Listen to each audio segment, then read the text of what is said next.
What's going on, everyone? This is Spilling Tea with Chris G, and tonight I'm going over Love and Hip Hop New York Reunion Part 1. Of course, I'm going to go ahead and spill the tea for you guys, and we're going to do my top five highlights, so let's get it.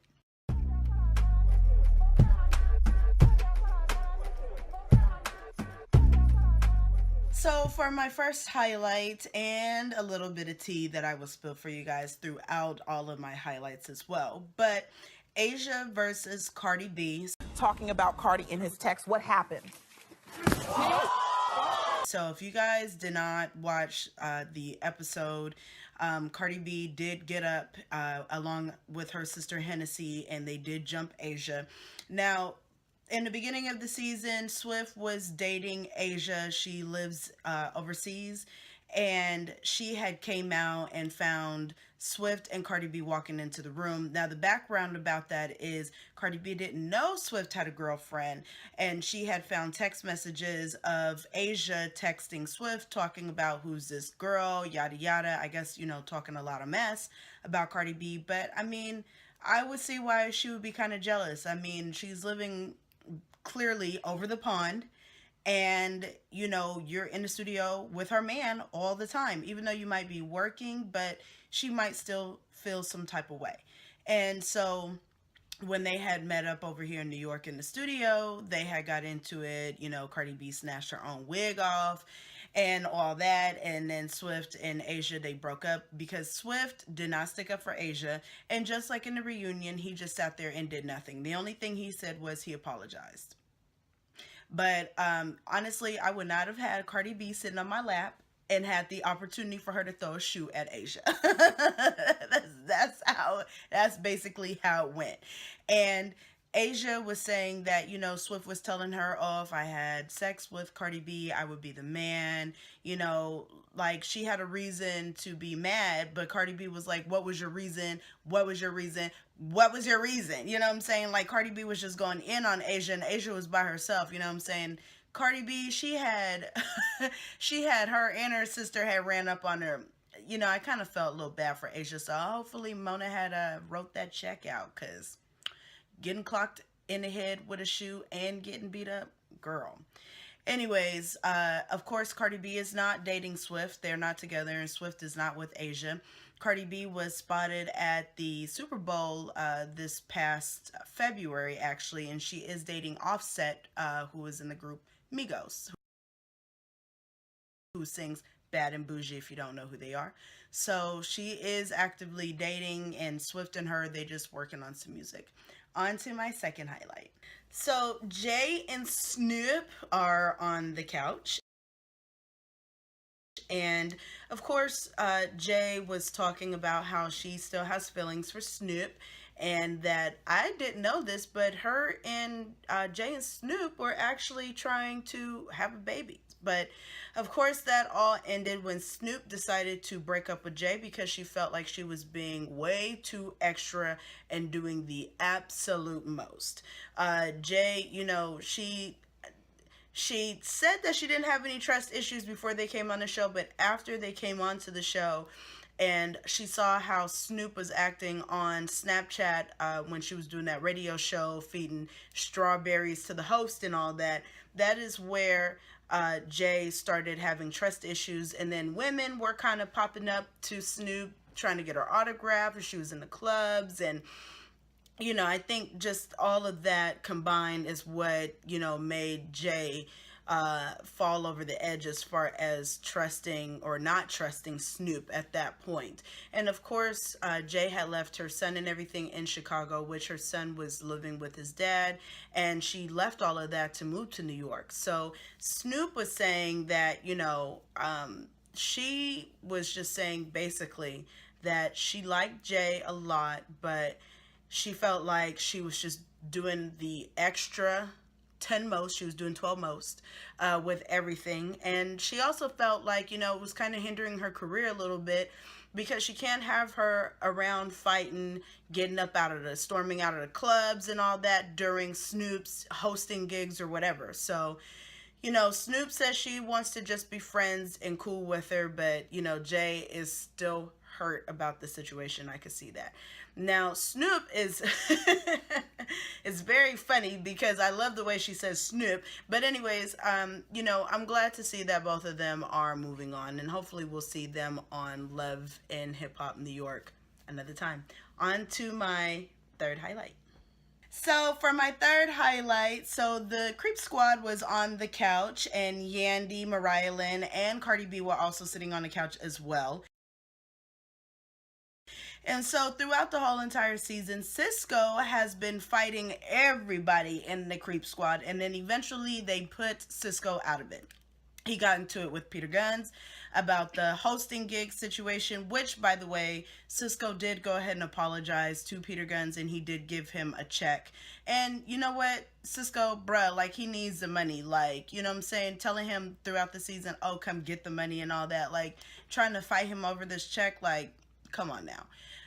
Cisco also fell out with Rich Dollaz. Rich Dollaz tried to give him a chance, but then once Rich Dollaz found out that Cisco was friends with Mariah Lynn again, he got mad all over again because he was like, bro, like, this same chick is the same person that put a wedge in between us in the first place, and now you back doing this all over again. So they fell out once again, and there's, you know, still mad about it. DJ Self also threw, it was really through, for real, with Cisco. He's done with him, and in fact, DJ Self is working on a Creep Squad clothing line, which Rich Dollaz' daughter was like, are you serious right now? But anyways, DJ Self had pitched the idea to Peter Gunz and Rich Dollaz, and Cisco was saying, well, why would you do that and not include me in it? Why are you messing with my money? And Rich Dollaz and Peter Gunz were actually the original Creep Squad, because Peter Gunz has a lot of kids and he was messing with Tara and Amina at the same time. Rich Dollaz is just a creep. So them two, that was the original. Then it included DJ Self, and then it was Cisco as well. So, I mean, technically them two are the entrepreneurs, or whatever, the trailblazers, the trailblazers of the Creep Squad. So Cisco and Mariah Lynn, you know, Mariah Lynn is like amping Cisco up, and by saying, oh, you need to fight him, you need to make sure you smack him, and you don't want no problems over here. Mariah Lynn, listen. Linda, listen. Stop it. Stop it. Can you just smack the out of him already? Smack the Then Cisco and Mariah Lynn go in on what Rich Dollaz is wearing, which I thought Rich Dollaz looked nice. I mean, he looked like a grown man. You know, okay, he didn't have no socks on. Okay, but I mean, it's his shoes. At the end of the day, he's going to be the one to smell his boot feet when he take off the leather. You know what I'm saying? I mean, that's his problem. So Rich Dollaz and Cisco are kind of going back and forth. Security had to run up on stage because Cisco tried to fight Rich Dollaz. He's been, you know, kind of bantering him. And then Cisco and Mariah Lynn tried to go in for a roast session, which was, took a L. That was a no-no. You need to stop. You need to learn how to read, okay? So how you do that is you watch a little Real Housewives of Atlanta, and you watch a little Married to Medicine Atlanta, and they will get you together, boo. Anyways, let's go ahead and head into our fourth highlight. And it'll be interesting to see the reunion part 2 for Cisco and Rich Dollaz. I wonder if they're going to get into it again. So Remy and Papoose join Nina on the couch. And Remy and Papoose, you know, they still going strong. Nina had asked Papoose why he didn't join the Creep Squad, and he pointed to his hat, which said Black Love on it, so that is very sweet. And, you know, I kind of feel like Remy and Papoose, they were looking a little out of place to me on the show, because I feel like, you know, I feel like they're above the show. You know, I mean, I love them too being on there showing, you know, love and you know, for us to see Black couples on there that are really devoted to each other. But you know, just something about it, all that fighting and stuff, they just look so over it to me. But anyways, Remy was talking about her ectopic pregnancy, and you know, she was saying that it was very hard for her to talk about it on television, but Papoose had said, hey, you know, you're not the only one that's going through this, and this can help out other women. And of course, they're still looking for doctors to assist them with the surgery that Remy needs, so that way she can naturally have kids. But, you know, there are other options, of course, that they can explore. But anyways, so she was just talking about, you know, how her family didn't even know about it. Even her own mom didn't even know about it until she was rushed to the hospital over the pregnancy, and then that's when, you know, her mother had found out. And just seeing her go through the emotions, Remy was saying, was very hard. And she says it's still hard on Papoose, which he also admits, but he's just being strong for his wife, and, you know, that is awesome. You know, they're still pushing through with it, and hopefully they do get lucky and have their miracle baby. However, Remy is out here now. She has her album with Fat Joe, which is now on iTunes, so that is dope. You know, they got Money Showers, which is my favorite song off of the album so far. So congratulations to Remy. They were also on, her and Fat Joe, they were on Martha and Snoop's show on VH1. So they're doing some dope things, and I'm sure a new baby will come along for them shortly. On to my fifth highlight. The love triangle between Yandy, Samantha, and Erica. And things did get heated on stage. Basically, Mendices did an interview with Nina, where he was breaking up the time. He was not breaking up, breaking down the timeline between Erica, Samantha, and Yandy. Samantha was first living with Mendices. Then he was messing around with Erica. Erica and him had stopped talking, but he did take her on a trip, because that's what he does with everybody. He takes them on trips, he said, so she's nothing special about her. They had stopped talking. He had moved out from Samantha. He had moved on to another relationship. In 2010, he was saying that then he had broke up with this other person. He started talking to Yandy. Yandy had went overseas to Europe. She came home, found Erica in the apartment. Then Mendices and Yandy had took a break, and then he had a break baby, essentially, from Erica. The one time he says he used not a condom, he didn't use a condom, is when she got pregnant. So basically, to break this all down, like Judy said, they all know about each other. They've all been in each other's lives. They all need to stop it. Okay, it's no longer, I feel like it's just no longer for the kids. It's just for a storyline for two other people, Samantha and Erica, to be on the show, and for Yandy too, because I feel like nothing else is really going on outside of that.